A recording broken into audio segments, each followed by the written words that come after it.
Hello everyone. துபாயில் நடிகர் மாதவன் வாங்கியுள்ள சொகுசு கப்பல் விலை எவ்வளோன்னு பார்க்கலாம். நியூ இயர் 2025 கோலாகலமாக தொடங்கியிருக்கு. மக்கள் அனைவரும் கொண்டாட பிரபலங்களின் நியூ இயர் கொண்டாட்ட புகைப்படங்களும் நிறைய வெளியாகியிருக்கு.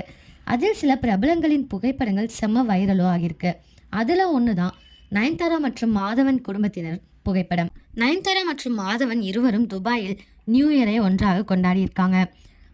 படகில் நயன்தாரா அவரது கணவர் மற்றும் மாதவன் அவரது மனைவி என 4 பேர் ஒன்றாக எடுக்கப்பட்ட புகைப்படம் செம்ம வைரலாகிருக்கு. நடிகர் மாதவன் துபாயில் ஒரு வீடு வாங்கியிருந்த நிலையில் தனது எழுத்து பணிகளுக்கும் ஓய்வு எடுக்கவும் ஒரு படகை வாங்கியிருக்காராம். 40 அடி நீளம் கொண்ட இந்த சொகுசு கப்பலின் விலை ரூபாய் 14 கோடி என கூறப்படுது. தற்போது மாதவன் மற்றும் நயன்தாரா இருவரும் டெஸ்ட் என்ற படத்தில் நடிச்சிட்டு வராங்க. இந்த நியூஸை பற்றி நீங்கள் என்ன நினைக்கிறீங்கன்ட்டு கமெண்ட்டில் சொல்லுங்கள். இந்த மாதிரி லேட்டஸ்ட் சினிமா நியூஸ் அப்டேட் தெரிஞ்சுக்கணும் அப்படின்னா இந்த சேனலை சப்ஸ்கிரைப் பண்ணிக்கோங்க.